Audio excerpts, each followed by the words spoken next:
Thank you.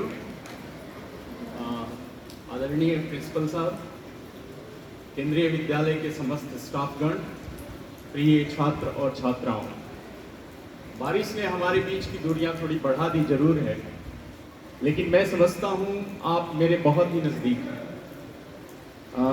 आज मुझे एक विशेष प्रोग्राम के लिए बुलाया गया है, लेकिन मैं बहुत दिनों से सोच रहा था कि इस विद्यालय परिसर में जरूर आऊं एक दिन।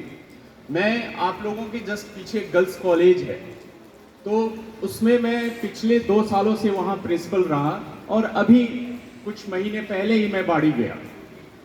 तो जैसे ही मुझे अवसर प्राप्त हुआ, शर्मा जी ने मुझे बुलाया तो मुझे अच्छा लगा और मैं इंस्टेंटली उसको एक्सेप्ट किया।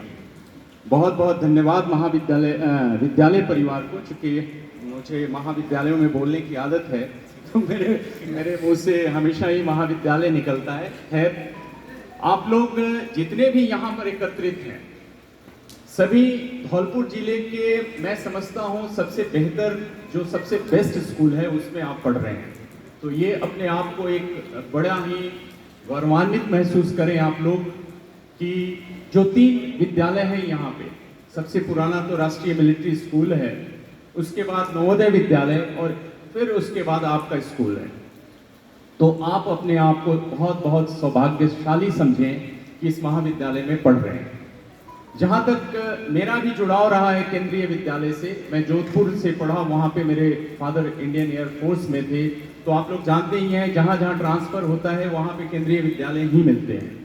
तो मैं वहाँ भी पढ़ा और पिछले 34 वर्षों से मैं पीजी कॉलेज में प्रोफेसर हूँ केमिस्ट्री का, और यहाँ पर सेवा दे रहा हूँ। और यहाँ पर मुझे लगता है कि 2-3 स्टाफ जो है वो पीजी कॉलेज से ही पढ़ के आया है, और मुझे उम्मीद है, उम्मीद ही नहीं विश्वास भी है कि एम.के. शर्मा जी के सानिध्य में इस विद्यालय की उत्तरोत्तर प्रगति होगी, विकास होगा। जहाँ तक एग्जीबिशन की बात है, तो मैं समझता हूँ कि आजकल मैं जहाँ देख रहा हूँ कि धीरे धीरे, खासकर कोविड के बाद की स्थिति को मैं आकलन करूँ तो मुझे लगता है कि जो प्रैक्टिकल नॉलेज है वो धीरे धीरे कम हो रहा है। हम लोग क्या कर रहे हैं कि थ्योरेटिकल ज़्यादा उसके ऊपर जोर दे रहे हैं, सैद्धांतिक विषयों पे रट के और एग्जाम दे रहे हैं, उसको समझ नहीं रहे हैं, और जो हमारे सोसाइटी के लिए इम्पोर्टेंट है उसके लिए योगदान नहीं दे पा रहे हैं। मैं अभी देख रहा था कि जो पिछले सालों में, जैसे इनको एम.के. शर्मा जी और दीपक जी को भी याद होगा कि हमारे महाविद्यालय में बहुत सारी प्रायोगिक कक्षाएं होती थी, प्रैक्टिकल्स होते थे। अब वो देखने को नहीं मिलता है।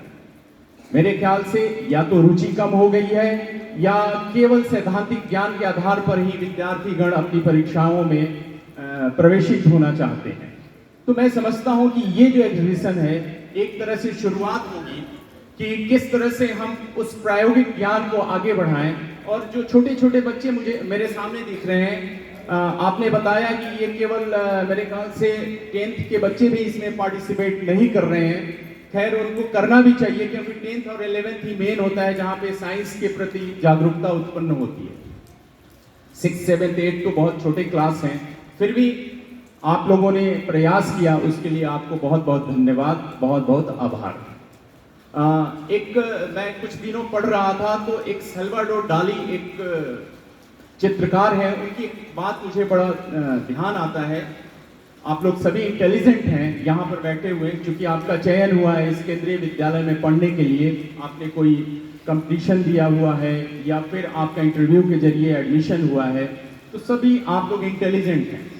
लेकिन मेरा एक आप लोगों से आग्रह है कि हमेशा ही एक लक्ष्य रखिए, एम्बिशन होना चाहिए जीवन में।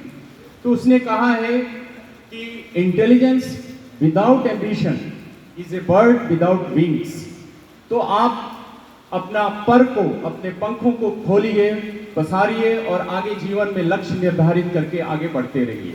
ये आप लोगों से मेरी एक तरह से आप लोगों के लिए एक सलाह है, एक एडवाइस है कि इस तरह से आगे बढ़ते रहिए। बाकी आप लोग खुद सक्षम हैं, आपकी क्लासेस टाइम से होती है। यहाँ एक डिसिप्लिन, केंद्रीय विद्यालय का एक इम्पॉर्टेंट चीज़ है कि आप एक डिसिप्लिन वे में आप लोगों का right from first class to 12th class आपका एजुकेशन होता है। तो मेरे ख्याल से लास्ट यहाँ पर 11th है, अगले साल 12th भी होगा। तो 12th होते ही आप लोगों का 10th और 12th इज इम्पॉर्टेंट। मैं 10th को ज़्यादा इम्पॉर्टेंट नहीं समझता, 12th बहुत इम्पॉर्टेंट है, 11th एंड 12th, क्योंकि ये आधार हो जाता है, उसके आधार पर ही आपके जीवन का निर्माण होता है। तो जितने भी 11th और 12th के विद्यार्थी हैं, मेरे ख्याल से मेरे राइट हैंड साइड में बैठे हुए हैं, मुझे ऐसा लग रहा है, तो आप लोग इस पे ध्यान देंगे, अपने सिलेबस पे, और 100% देने की कोशिश करें। जो भी करें आप लोग 100% करें। ये नहीं कि इसमें कोई कोताही बरतनी है, आपको पूर्ण रूप से अपना जीवन उसमें लगा देना है। आप लक्ष्य निर्धारित करें और उसके पीछे लग जाएं। कोई भी कार्य असंभव नहीं है, आप आसानी से उसको प्राप्त कर सकते हैं। इसके लिए बस जरूरत है आपको मेहनत करने की। इसी उम्मीद के साथ मैं अपनी वाणी को विराम देता हूं। Thank you. जय हिंद, जय भारत, जय राजस्थान। Thank you.